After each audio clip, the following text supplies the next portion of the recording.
Hi everyone, how are you doing today? It's November the 19th. I can't believe it's that late in the year. Anyway, it's good to have you here. Welcome to Elevate Your Bridge with Kurt Soloff on LearnBridge Online. And I'm going to just post for just a reminder of the technical stuff. If you're having troubles with the audio or the visual, try reloading the page first. If that doesn't work, go to the email that was sent about half an hour ago, and there will be a backup link on that. So try the backup link. There is also at the top of your screen on the right-hand side, click here for support. So you can click there, and that'll give you some little tips on what to do. And if all else fails, don't panic.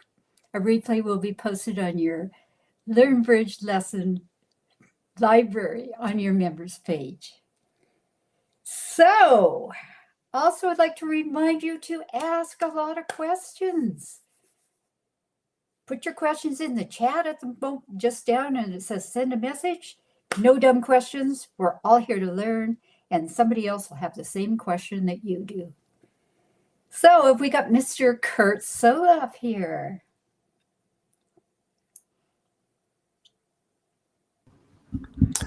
Here he comes, folks. All right. Want to make sure that we have. He's in the White House today. Yeah. Just want to make sure our audio and video is functional. I'm not operating from my usual spots, so just want to make sure that we're good to go. I think we're good to go, except we've got our question here. Oh, yeah. Oh, yes, the question. Okay, this will be an easy one for you, Kurt. Okay, if you had 25 hours a day to sleep, or if you had 25 hours in a day, what would you do with the extra hour besides sleep? Oh, besides sleep? Yeah. Well, I got to find something better to do than play any more of those silly robot tournaments. So that's a good one. I would.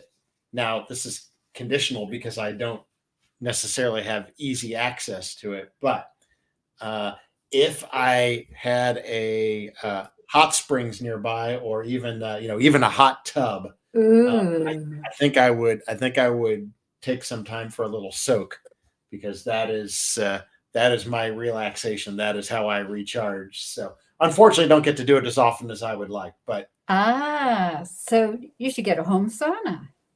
Oh, there you go. Yeah, those are great. You can just pop in it. And... Oh, yeah. So are you one, if you go into a hot springs and there's a cold dipper thing there, are you one to go from the hot into the cold and back to the hot? No, I can do without the cold plunge. Most of the hot springs I go to, I don't even so they usually don't have it. Some of them, sometimes if you'll get one that's like on a river, that where you could actually go right out into the river, cold or hot. But no, I'll stick with the hot.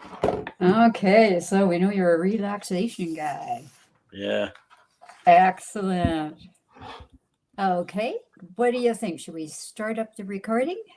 Oh, it's probably about that time, isn't it? Yeah, it is. Yeah. Why don't we get going on on that stuff? All right. Let's see here. Recorder. All right. Press the magic button and wait. And wait. And watch the little circle go round and round. Okay.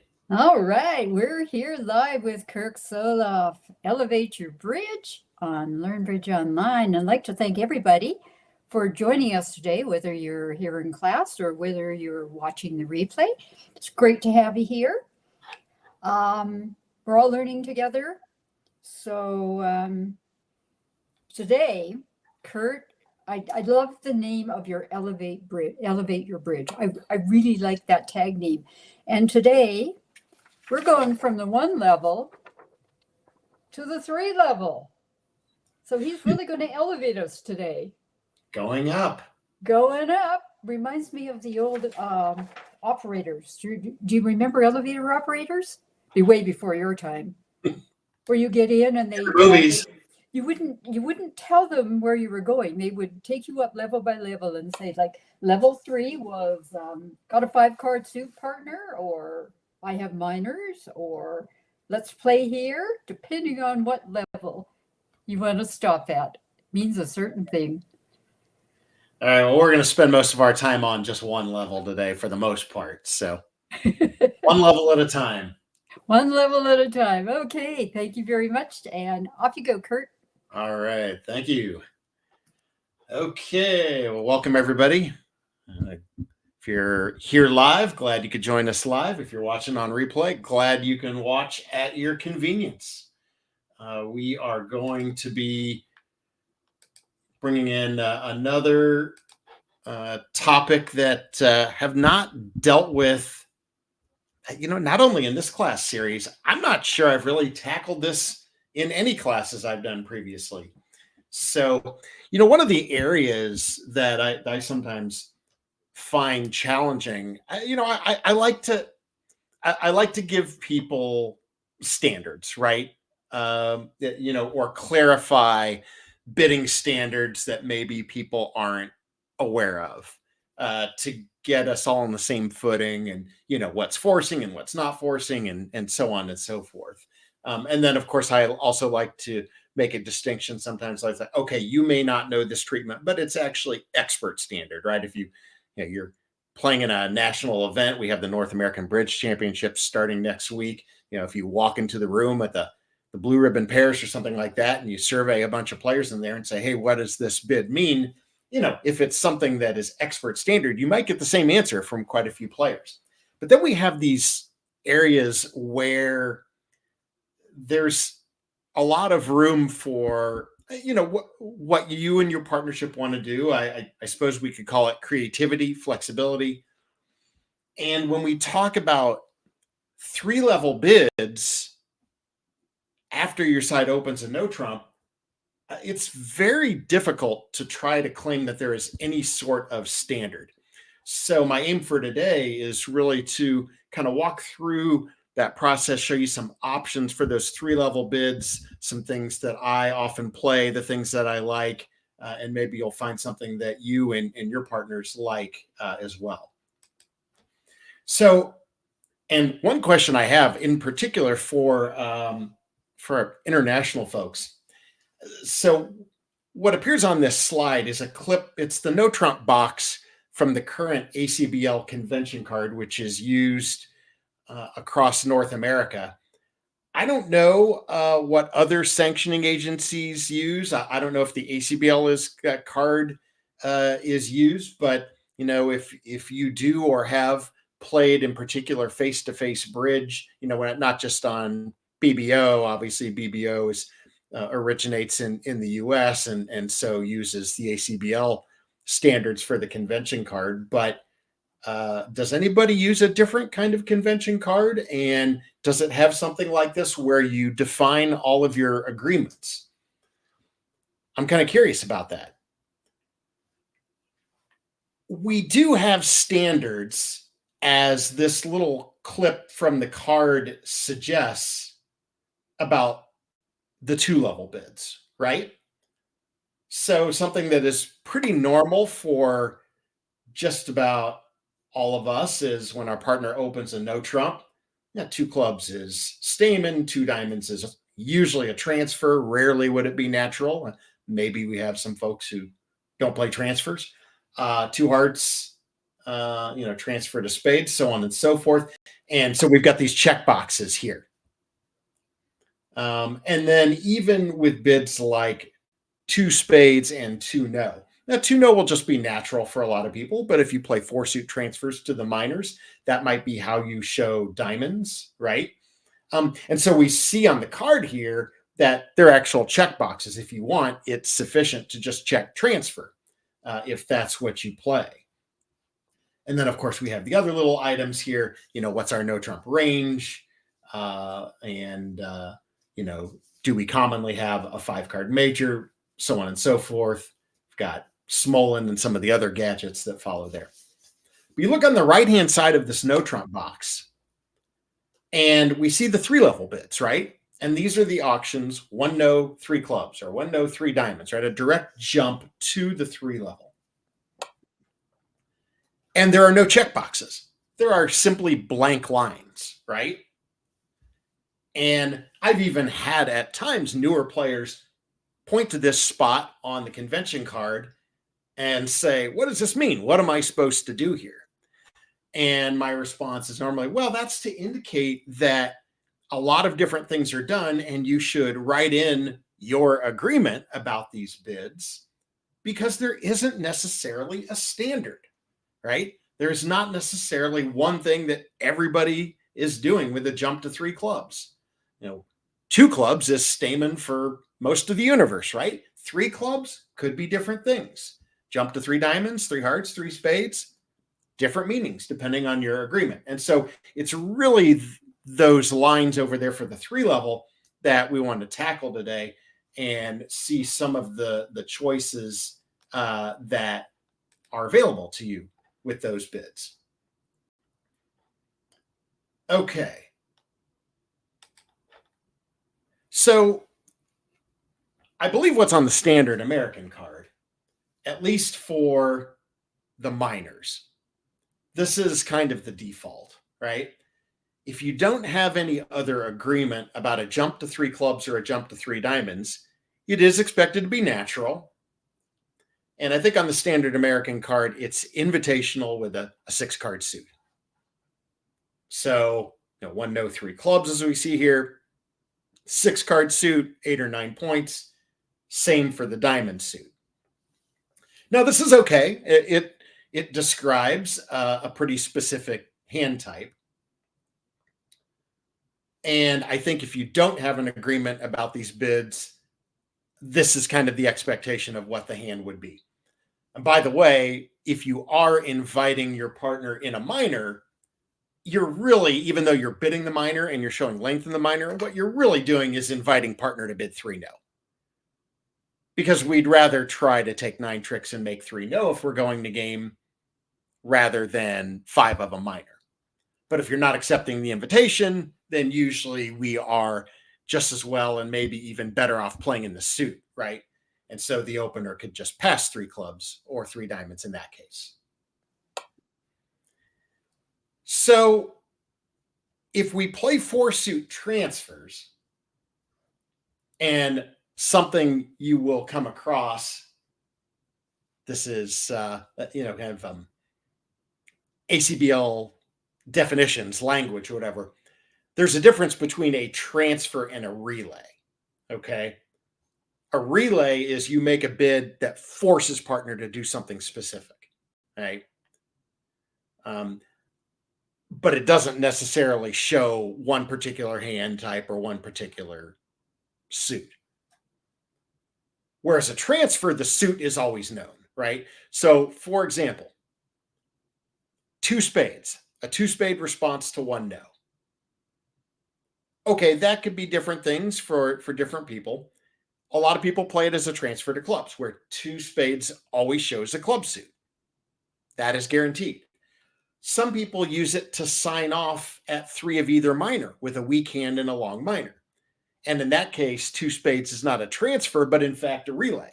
You're making the opener bid 3 clubs, which you might pass if you want to play 3 clubs, or correct the 3 diamonds if you have, say, a weak hand with long diamonds, right? Okay, but that is not considered a transfer. If a 2-spade bid could be either minor, it's not a transfer because the opener doesn't know which suit it is, right? So you just do your job and accept the relay, and then partner lets you know which suit it is, okay? If we play true 4-suit transfers, then we have a unique bid for each of the 4 suits. Of course, the Jacoby transfers to the majors, we pick that up very early, right? That's one of the first things you learn, along with Stamen, right? That 2 diamonds promises hearts and 2 hearts promises spades. Then we get into 4-suit transfer territory. For a lot of people, 2 spades will promise a diamond suit. 2 no is often, 2 spades shows a club suit. 2 no is often used to show a diamond suit. that's the one that's a little tricky because then you give up your natural to no trump, right? So if you play transfers to the minors, in addition to the transfers you already have to the majors, well, we don't really need these 3-level minor suit bids anymore because you can actually roll your invitational hands into that minor suit transfer. So we can do something else with these bids with 3 clubs and 3 diamonds. With the majors, a jump to 3 hearts or a jump to 3 spades, we absolutely should be doing something else with those bids rather than having them just show hearts or spades because we have our Jacoby transfer. Or I see the discussion here in the chat about Texas transfers. We actually have a couple different types of transfers to the majors, right? We can transfer at the 2 level, 2 hearts or 2 spades. We can always start there, right?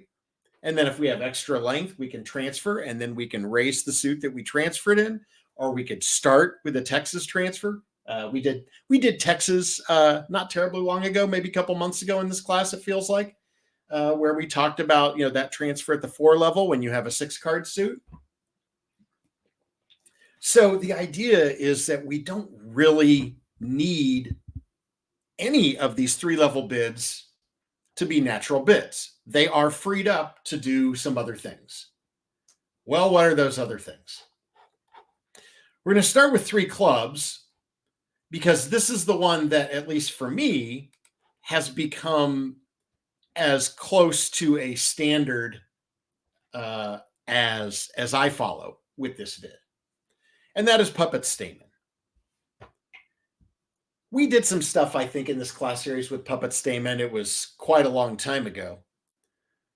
I don't know if it's still in the archives or if it's too long ago that it would have already gotten recycled. But this is an extremely common treatment for the jump to 3 clubs now. And to me, it seems to come up a lot. Once upon a time, people didn't like to open a no trump with a 5-card major.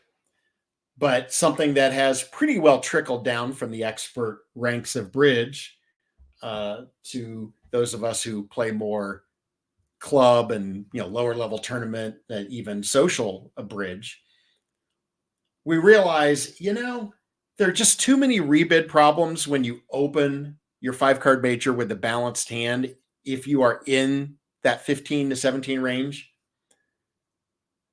And again, of course, we're talking in terms of a strong no trump, and I know that we do have some folks that are A-call players, and I'm not sure. Maybe somebody can tell me if the A-call players are as equally inclined as we are here in Standard American and 2/1 to open a no trump when we hold a 5-card major if we are in the range, right? So we're trying to avoid a rebid problem, right? And it's really nice to get your hand out there. Hey, partner, it's balanced. It's 15 to 17.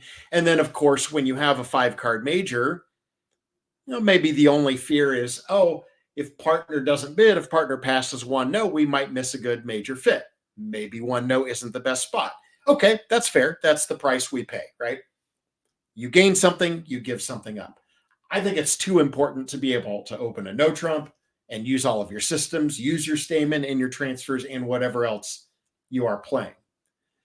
But because we commonly see 1 no trump with a 5-card major, it has become a little more important, I would say, to have something that responder can do to ask about a 5-card major. Of course, stamen is asking for a 4, regular stamen.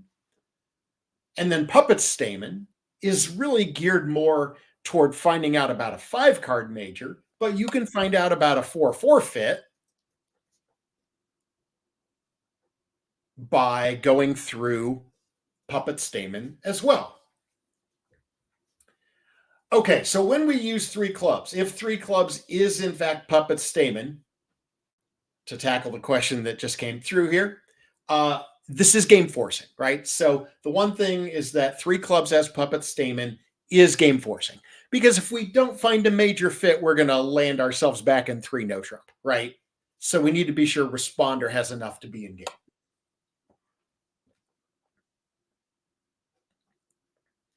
Okay, thanks. Shauna has sent this in. Okay, so even if you're playing the weak no trump range, as A call players commonly like a 12 to 14 type of no trump, it is normally opened with a 5-card major. Okay. And then, of course, the question becomes for the A call players, are they using a puppet stamen or something similar to it to sniff out those 5-3 fits in addition to the 4-4 fits? So I play puppet stamen with pretty much every partner now. This has been the case for me for several years. And more recently, what I have gone to is a variation, because there are a couple different versions, a couple different ways that you can play puppet stamen. And what I like to play is often referred to as low information puppet. And we're going to see a couple of examples where you can see how this is an improvement on the original puppet stamen, because it doesn't reveal as much about the opener's hand. So the upshot is that the jump to 3 clubs simply asks for a 5-card major. I would actually argue that this low info puppet is easier to learn and practice than the original puppet. Okay, so we see a couple of auctions here, right? 1 no 3 clubs. Partner, do you have a 5-card major? And in the auction on the left, North says 3 diamonds. No 5-card major. The auction on the right, North bid 3 hearts. That says I have 5 hearts. If North had held 5 spades, the bid would be 3 spades. So if you have a 5-card major, you simply show it, right? Now the 3 diamond bid, while it doesn't have a 5-card major in opener's hand, North could hold 1 or even both 4-card majors on this auction. In the old-fashioned, if you will, version of puppet stamen, that 3 diamond bid promised at least 1 4-card major. In the low info puppet, it does not. It is ambiguous. It is just simply, I don't have a 5-card major. And it is up to the responder to show a 4-card major when responder has one. All of these bids are in fact alertable. Yeah. So what's interesting about puppet stamen is that puppet stamen over 1 no trump is alertable. Puppet stamen over 2 no trump, which we're not dealing with today, is not, and in fact cannot be alerted. But that's another explanation for another day. So yeah, we'll jump over the table and work with a couple of these hands here. So what ends up happening is that the responder, if the responder, after hearing the answer to whether or not there's a 5-card major, if the responder wants to show a 4-card major, they can do that. And they do that by bidding the major they don't have. That is the puppet element of puppet stamen, right? That is where it gets its name, right? So on this first auction, right, where North bids 3 diamonds, if South now wants to show a 4-card major, they can exercise that option by bidding 3 hearts to show 4 spades and bidding 3 spades to show 4 hearts. Why do we puppet? Why do we flip the bids? So that we can get the presumed stronger hand to declare, right?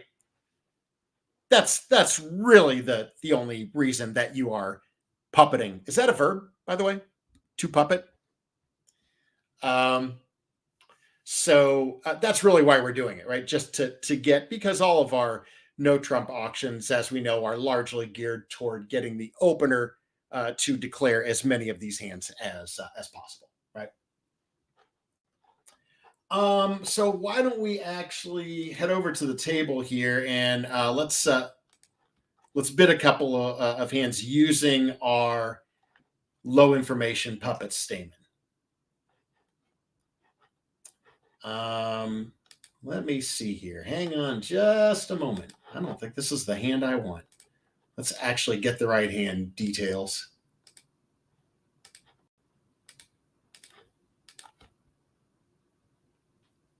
Ah, there it is. All right. So everybody's probably looking at that last one saying, that wasn't a no trump opener. What are you talking about? All right. This is a no trump opener for North.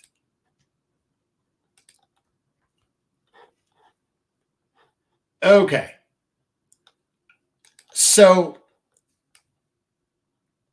if you are going to use this low information puppet Stamen, or any brand of puppet Stamen for that matter, you can have a 3-card major. You could have 2 3-card majors. You could have a 3 and a 4, right? You can use this with a variety of hand types. So the South hand has 3 spades and 4 hearts here, right? So what we could do is use our low information puppet and see if we can find out more about partner's hand.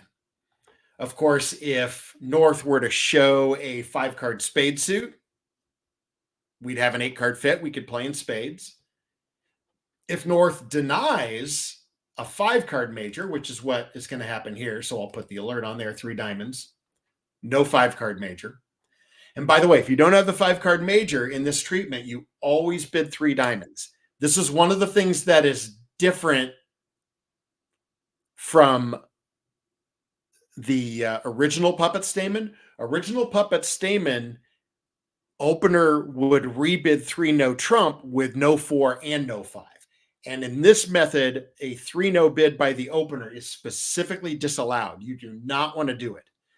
You only have 3 possible responses, just like to 2-level Stamen, right?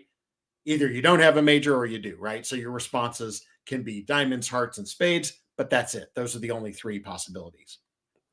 So, so some people might, let me grab a couple of the questions here. So John has actually posed a really good question. If the responder is 4-4, you actually should avoid using puppet. You should use regular Stamen because you will find out exactly what you need to know, right? You're not looking for the opener to have a 5-card suit if you're 4-4 in the majors. And either partner will show you a fit or not. So yeah, you can save yourself a lot of trouble there. That one situation, it is best to go through regular Stamen. I'm glad you reminded me of that. I was thinking about that, and it's not on the slide presentation. So let's see here. What else do we have here? If responder has 4 spades after opener shows 5 hearts. So it's not that likely that the opener, unless your style is to open a no trump with 9 cards in the majors, we wouldn't see that a lot. You could do it. I will do it on occasion, right? But like if the opener shows a 5-card major, it's very unlikely, if not close to impossible, that they also have 4 of the other major, right? Because normally when we have 9 cards in the majors, we will open the major there. That is at best a semi-balanced hand, and we might not have a rebid problem, especially if I 5-card suit of spades. I would more likely do that if I were to open a no trump with 5-4 in the majors, then it's because I have 5 hearts and 4 spades, and I do potentially have a rebid problem there. So as far as the 4-3-3, that's a style thing. Some people will certainly do that. I have done it on occasion. You might be looking at the South hand saying, well, it doesn't have any roughing value. Do I need to look for a major fit at all? Could I just shoot out 3 no? I think some people would choose that bid. I prefer not to do that with a minimum game force. If I jump directly to 3 no and ignore my 4 and or 3-card majors, I like to have a little extra in reserve, right? Not just 10 or 11 points. That is a minimum game force, maybe a good 12, 13, something like that, right? I want to be a little bit overpowered because sometimes we do have a problem This hand is not a bad example of that, right? Ultimately, we want to find our heart fit on this hand because the spade situation is actually a little bit precarious, right? I mean, you can look at these four hands and say, if they lead a spade and knock out your king of spades right away, all of a sudden, when you take a heart finesse or you take a club finesse, and one of those finesses loses, here the heart finesse will lose because East has the king. Now, if spades are not 4-4, you have a problem. You're going down in 3-0, right? So here the suit ends up being the better contract. Some hands 3-0 will be just fine and play for the same tricks, right? So as far as how this hand proceeds, so I would go ahead and continue with the puppet bid by responder, and I would bid 3 spades, which says, partner, I have 4 hearts, right? Again, that is the essence of puppet. We bid the major we don't have. We have now told the story of the South hand, and North places the contract. If North has a heart suit, has 4 hearts, then we bid 4 hearts. If North does not have 4 hearts, then we go back to no trump. And hopefully we don't have a big problem in any of the suits. If North doesn't have a 4th heart, well, maybe that 4th heart is a 3rd spade and makes the spade situation a little more comfortable, right? Now, look, this particular auction, did we do anything that would be dramatically different than if you used regular Stamen? No, not really, right? This auction wouldn't look that different. If you used regular Stamen, you would bid 2 clubs, North would answer 2 hearts, and South would jump to 4 hearts. We end up in the same place, and we have conveyed about the same information. On the next hand that we're going to look at, though, you're going to see the value of concealing a little more about the opener's hand. So this time it's East with a no trump opener. And okay, this is a hand, again, the West hand. If you're not playing puppet Stamen, you're probably just bidding 3-0 straight away here, right? Okay, that's fine. You could do that. You don't have a 4-card major. My thinking looking at this West hand is, well, if I play puppet Stamen, I at least want to check for 5 hearts. Because if the opener does have 5 hearts, and we see that the hand that's ultimately going to be the dummy here has a small doubleton spade, this is the type of hand that I would much rather be in 4 hearts than 3-0 if a heart fit exists. So I think it's worth asking, right? Certainly if our style is that we are opening a no trump with a 5-card major and East could have 5 hearts, I think we should do our due diligence and check for it, right? So using our puppet Stamen, our low info puppet Stamen, we're going to bid 3 clubs here. And East will deny a 5-card major. And at that point, West says, okay, well, we don't have an 8-card major fit. Now I go back to 3-0. But look at what the difference is on this auction and why it can be advantageous to use your puppet rather than regular Stamen. If West bids 2 clubs, what is East going to say? East is going to say 2 spades, right? East is going to show the 4-card spade suit. All East did on this auction was deny a 5-card major. East could still have 4 spades or 4 hearts. But that was not revealed, as it would have been in a regular Stamen auction. If you're South and you're on opening lead against 3-0, you might lead a spade, right? 4th best. Fairly normal lead. You might choose to do something more passive, right? But I don't think it's unreasonable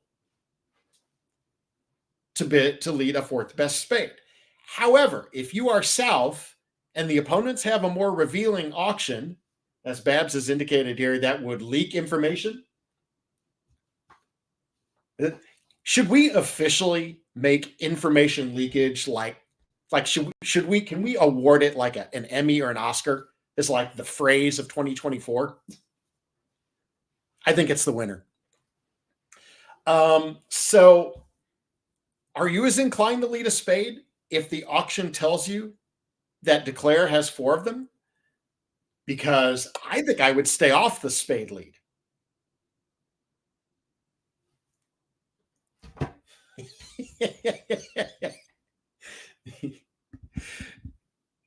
We'll find something else for 2025. I think the Wheeze is getting a little tired of information leakage by now.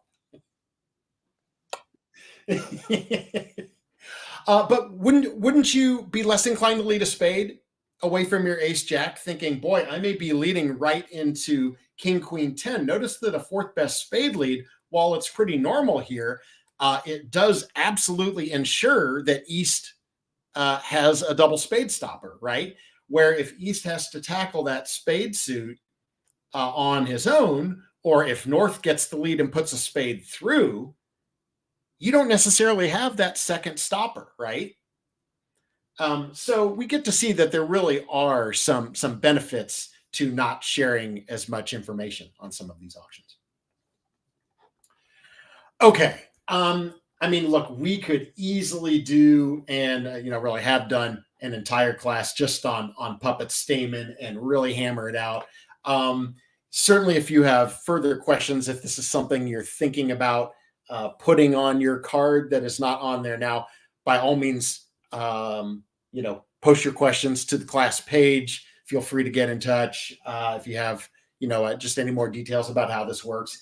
I actually find it to be, in many ways, surprisingly a pretty simple approach that also works really well.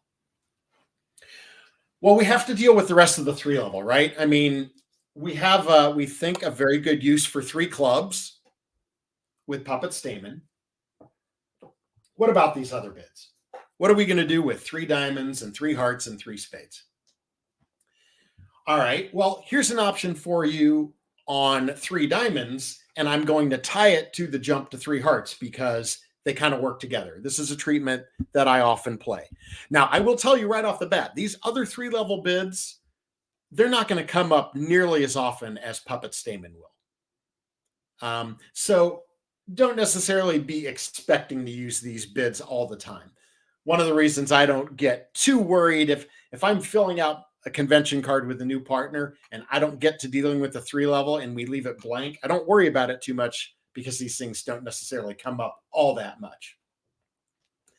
Okay, but one thing you can do with these bids is you can show 5-5 in the majors. Got a couple of examples for you here.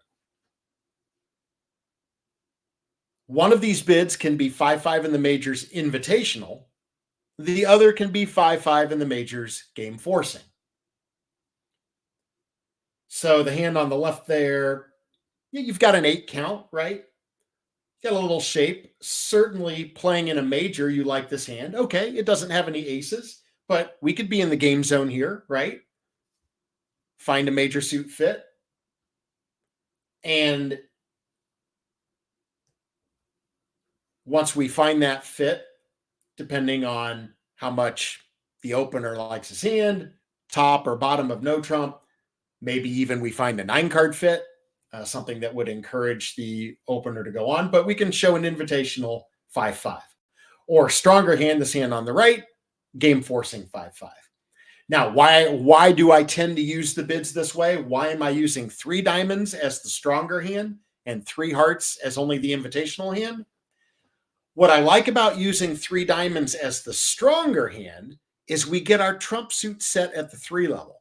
Because often with that stronger hand, certainly it's the case for this hand on the right, I think you should have slam interest once you get your suit picked out, right? I mean, this is a nice 15 count with good controls, first or second round control of everything, of all 4 suits, right? And so if we bid 3 diamonds with the stronger hand, then North can just pick the trump suit, set the trump suit, 3 hearts or 3 spades, and we've got a whole level before we even get to the game where we can exchange some information if we want to show or look for controls, see if partner wants to cooperate with the slam try. The hand on the left, you've told your story with 1 bid, right? So when South jumps to 3 hearts, it says, okay, I'm 5-5 in the Majors Invitational. North, you take it from here. Well, North can pass 3 hearts, can raise to 4 hearts, can correct to 3 spades, or could jump to 4 spades. Those are essentially the options that North is confronting here. Is there a little bit of a drawback to that one? Yeah, if we play in hearts, the weaker hand is going to declare it. It's not a perfect world, right? Now, anytime we're doing something conventional, I have to remind everybody, we gain something, but we also give something up. So that's what we give up here, right? Is that hearts will play from the weaker side. Not the end of the world. Not perfect, but not a huge concern. The hand on the left, see, the hand on the left would be a harder hand to show if you don't have a gadget for it. Because you could transfer to spades, but then if you bid 3 hearts, that is a game-forcing bid, right? Transfer, and that is absolutely standard. Transfer followed by a new suit by responder at the 3 level, 100% game forcing. So you're totally safe to do that, right? That stronger hand on the right, I don't think you'd run into a big problem.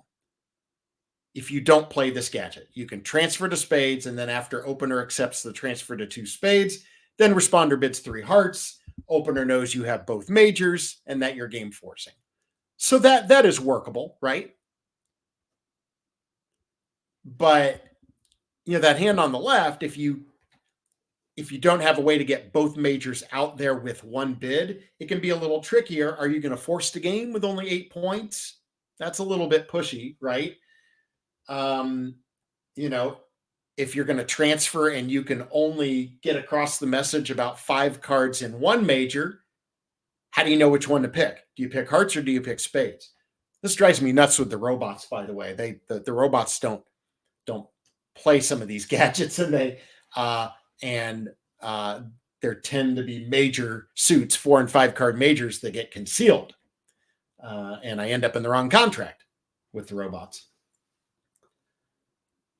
And I think it would be a little misguided to bid Stamen with 5-5 in the majors. You may have a difficult time convincing partner of your shape. So again, if you're up to it, if you have if you have this vacant slot on your convention card and you want to use this type of treatment, this is something you can do with 3 diamonds and 3 hearts. Let's go to the table and why don't we bid one of these?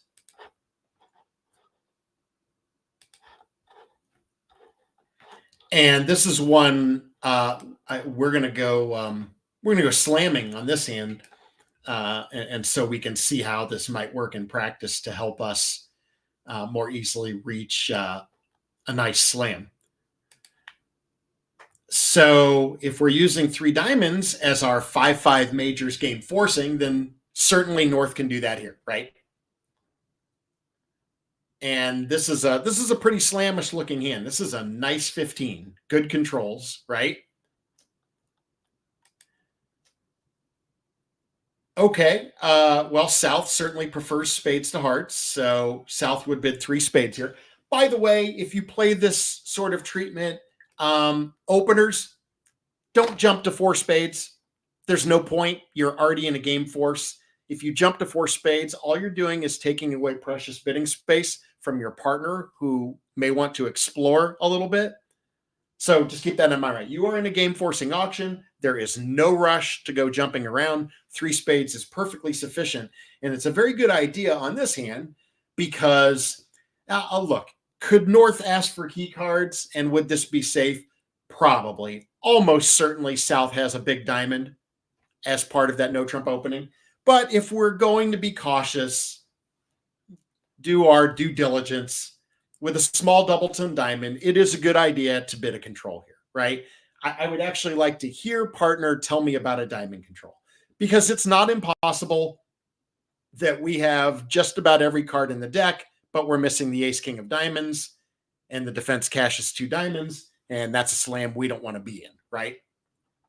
So we're going to be a little cautious here. We're going to bid our club control after setting spades as our suit. And then South hopefully will cooperate here by showing a diamond control. And now we say, okay, that's good. We can move forward with this. I'll ask for key cards. South will show 2 key cards without the queen, and I think we will just play 6 spades. Yes, you can take 13 tricks on this hand. I don't think I want to be in the grand. You got to get the heart suit set up. You got a little bit of work to do, right? The hearts do split 4-2. So if you're careful, you can take 13 tricks, but I feel pretty good just being in my small slam here. So, all right. Well, hopefully that makes sense, right? Hopefully you can see how this treatment will work pretty effectively. And maybe solve a problem or two along the way with in the case of the invitational. So Shauna reminds me, I love control bidding too. I think it's an absolutely essential part of slam bidding. But I would be a liar if I told you that I never had an auction with a partner where we did some control bidding, or maybe a control or two, and we jumped a slam, and lo and behold, we were missing 2 key cards. So maybe we were missing an ace and the king of trump, and we didn't pick up the king of trump. And then we have the discussion after the hand. Oh, if only we could have stayed out of that bad slam. If only we had known that we were missing 2 key cards. And we say, oh yeah, there's a convention for that. How about Blackwood? There's an idea. Or you just blast, right? Oh, partner opened a vulnerable 3 spades. That's got to be a good suit over there. I'll just bid 6 spades. Surely partner has the ace or king, right? Yeah, and there is that drawback, yeah, but there is information leakage, right? Sometimes we do tell the opponents a lot when we're bidding a slam. But the thinking is that if we're getting ourselves to a good slam, then the control bidding may be what gets us there. And if it is indeed a good slam, it won't matter that we leak the information, right? Because there won't be anything the defenders can do about it. Okay.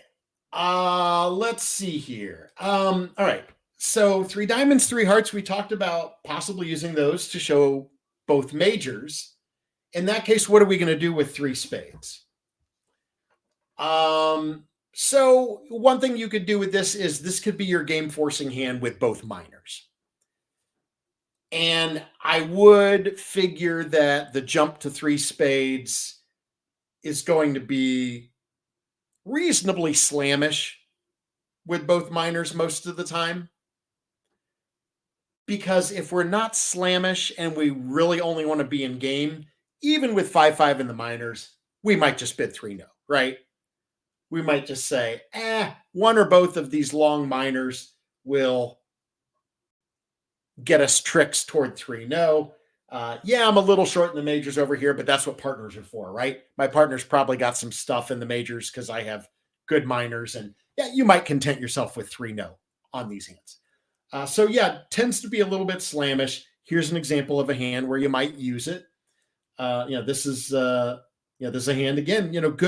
Good controls, first or second round control in 3 of the suits, and the diamond suit is not bad, right? Queen, Jack, 10, 5th. So that's the only suit where we don't have a first or second round control. I think I would bid 3 spades with this hand if I'm playing this treatment. And then the opener can bid 4 clubs or 4 diamonds, and that will indicate our trump fit. I guess I don't know how often it would happen. If North were to bid 3-0 on an auction like this, that sounds very discouraging to me. That sounds like partner has probably 4-4 in the majors, or maybe partner has a 5-card major. Maybe they have a lot of points in the majors. They know that we're relatively short in the majors. And so maybe partner would go back to 3-0 as a warning sign, say, well, even though we might have an 8-card minor fit, I don't know if I have the right hand for you. So that is a possible rebid for the opener. But ordinarily, I think we would be inclined to bid 4 clubs or 4 diamonds so that the responder knows which suit we're going to play in, and then we can go about our slam business from there. Okay. I would say that 3 spade bid, of all of these 3-level bids we've talked about so far, this is the one that is probably least likely to come up. So when you put it on your card and it comes up in 2029, we can both forget what we're doing when partner makes that 3 spade bid because it didn't come up and we can't remember, right? Because that is bridge, folks. Okay, let's see here.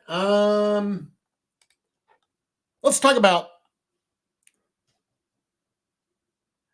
on the last hand, the slam bid. Well, so after opener picks a minor, again, responder, I suppose, could bid a control, could bid 4-no if all you care about is key cards. Some people have different agreements there. Sometimes the key card bid changes. Some people, I sometimes play Redwood, for example. So if our fit is in clubs, I use diamonds to ask for key cards. If our fit is diamonds, I use 4 hearts to ask for key cards. Getting into some complex stuff here that is, again, purely partnership agreement. It would have to be something that you settled on that you wanted to do. So now here's another possibility. And if we do this, then we're essentially scrapping the 3 diamond, 3 heart, 3 spade bids, at the things that we were just talking about, and doing something totally different. You could play splinters here. Now, these are a little different version of splinters, right? We think of splinters as being fit showing bids, right? Where we jump in a suit where we're showing a singleton, and along the way, we are indicating support for a suit that partner opened. Well, partner didn't open a suit here, right? Partner opened a no trump. So the splinter looks a little bit different this time, right? So mainly we would want to do this for the major suits. Now, if I'm not mistaken, the robots do this for the diamond suit as well, right?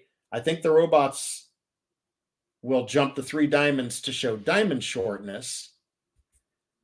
And it's usually like a 4x1 hand. That's a little weird to me. If the hand has 2 4-card majors, I would ask, why don't we just use Stamen? Stamen works pretty well. So it's a little weird to me to think about splintering in a minor when we have both majors. But in the case of the majors, what are you showing when you jump to 3 if you play this treatment? Okay, so you're normally showing a singleton in the suit that you've bid, right? You jump to 3 hearts or 3 spades. That's where your shortness is. Game forcing values. Hopefully that's a given. If we're jumping the 3 of a major, we are at the very least forcing partner to go back to no trump and bid 3-no, right? We have 3 cards in the other major. That can be useful. We might actually want to play there. And then you have a minor suit oriented hand that is, you're essentially, you could be 5-4 either way. We don't worry too much about which is the 5-card suit, which is the 4-card suit. So after finding out the shape of responder's hand, the opener typically places the contract. This could be the beginning of a slam try too, I suppose, but a lot of times it's designed to get us to the best game. If your partner shows a singleton and a major and you're thinking about going back to no trump, you really need a double stopper. Don't have just the ace or just the king, right? It's probably not going to be sufficient on a lot of these deals. You are going to need a second stopper in that suit, because not only is partner known to have a singleton, and the opponents may have 8, 9, even 10 cards in that suit, we've advertised it, right? Or leaked information, if you will, right?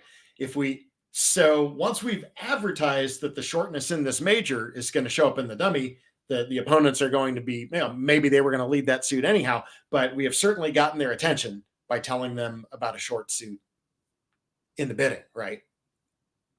So yeah, opener, if you go back to 3-no, be sure you have a good solid double stopper in that suit. Otherwise, you're going to want to be in a suit contract. And that might be a minor suit game. It could be possibly a Moijin, as we call it, a 4-3 major suit fit. This is not a bad time to try that because we would be roughing in the short hand, right? The singleton is in dummy, not in the no trump bidder's hand. So if the singleton is in dummy, the hand that has 3 cards in the other major, that is actually a useful roughing value, right? We wouldn't have to worry about roughing in the hand with 4.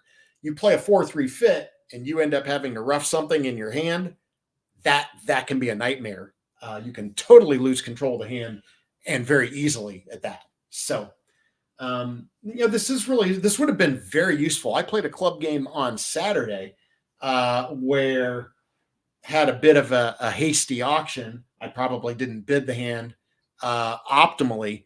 And we just rushed to 3-no trump on this hand. Well, unfortunately, the opponents led a spade and dummy had a singleton spade and I had 3 of them to the 10 in my hand. And I was a dead duck before I ever got the lead. The opponents took the first 5 tricks. The 3-no trump failed. 5 clubs could not be touched. And if I had slowed down, or if, this would be a hand that had I been playing this gadget, we might have been able to use it. But I wasn't playing. It wasn't on my convention card on that day. So why don't we go ahead and take a look at a hand or two here where we can use this.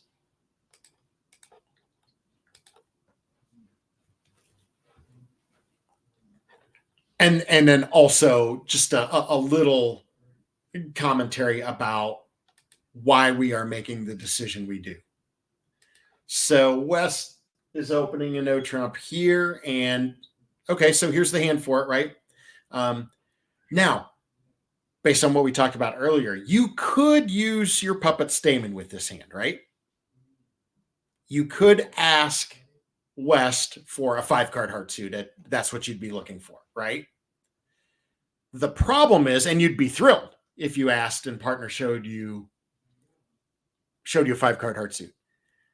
The problem is if partner doesn't have a 5-card heart suit, you've kind of cornered yourself into going back to 3-no, and you haven't brought the opener in on this spade situation that could be problematic, right? Although it wouldn't be on this particular hand. So let's say we go the other route. Let's say we go the splinter route, and that's what our agreement is with partner. Okay. So this is the hand, right? Singleton spade, 3 of the other major, 9 cards in the minors, 5-4. Either way, here diamonds is the longer suit. So if you're West, I don't think you're that worried about no trump, right? You've got the opening lead coming into your hand, which I think you're perfectly happy to have a spade lead into your ace, queen, jack. Frankly, if I'm West, I'm more worried about hearts than I am about spades on this hand. Okay, I've got 4 clubs. I know we have a club fit. I might want to tell my partner about the clubs if I felt like I had a better hand for slam purposes. But with, almost half of my opening values in partner short suit, I don't think I want to be very encouraging. I think I want to slow this down and let partner know, we're okay in 3-no. I've got good spades. And we'd be done with it, right?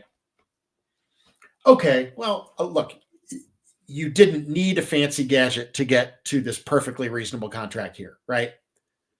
I mean, you could have gone 1-no, 3-no, ended up in the same spot, maybe gotten a spade lead. Spade looks like a fairly normal lead for North, right? And, nothing would be any different. Okay. Well, let's look at the next hand as a contrast and see where this type of treatment really could help us. Because as you'll note here, as South makes the splinter in hearts, that this is a problem, right? I'm going to pass in the West, but truth be told, I think a lead directing double would be reasonable here too. Normally, we like to have a little more length for our lead directors, but once we know that the dummy has a singleton, I don't think we're too worried about a lead director if we have a couple of honors. So West might actually double the hearts for lead. Okay, so if you're North, I think you would be terrified of playing 3-0, right? Because you only have Jack third and your partner has a singleton. So the opponents are known to hold 9 hearts and your hearts are not very good. So what would I do this time? Well, I have 4 clubs and 3 diamonds. I don't know how partners, minors distribute, but we are assured of a club fit, right? It's either an 8 or a 9 card club fit. Diamonds, we might only have 7 diamonds, right? If partner has 5 clubs and 4 diamonds. So we're going to pick clubs here. And I'll just bid 4 clubs. I'm not going to jump to 5 in the event that a partner actually has a slam try in a minor here, which is not the case, I don't think, with this 11 count. I think that South would probably just go on to 5 clubs, and that would be that. So, this is a good auction that leaks information, but also gets us to the right game. Because we can lose a heart and we'll lose a diamond when the diamond finesse fails, but those are the only 2 tricks you have to lose here. So this indeed is the spot. Diamonds, you actually only have 10 tricks.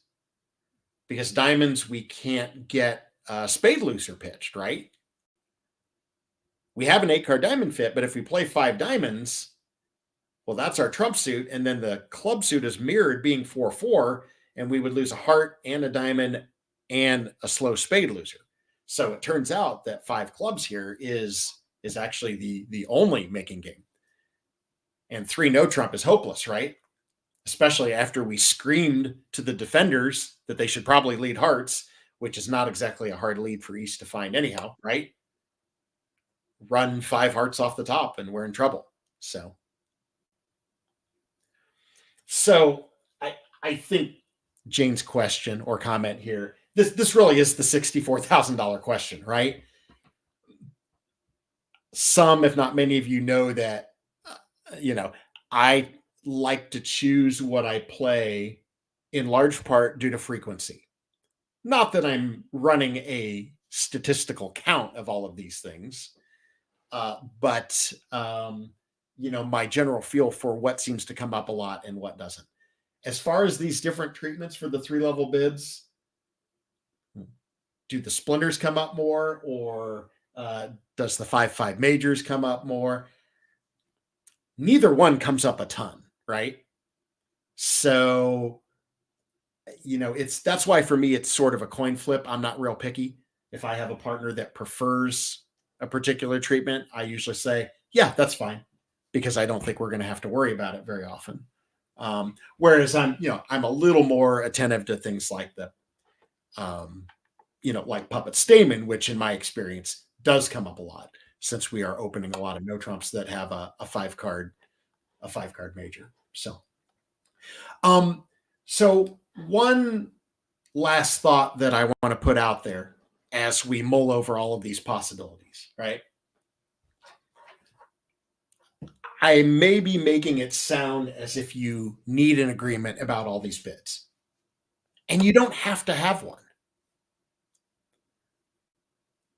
It's okay to have undefined bids in your system. I've known people who didn't believe that. That's a different story. If you're a regular partnership and you play all the time and you're going into the blue ribbon pairs and the Soloway knockouts and the mixed teams and all the, high level, world and national play, yeah, I expect you to have very refined, detailed agreements about these things.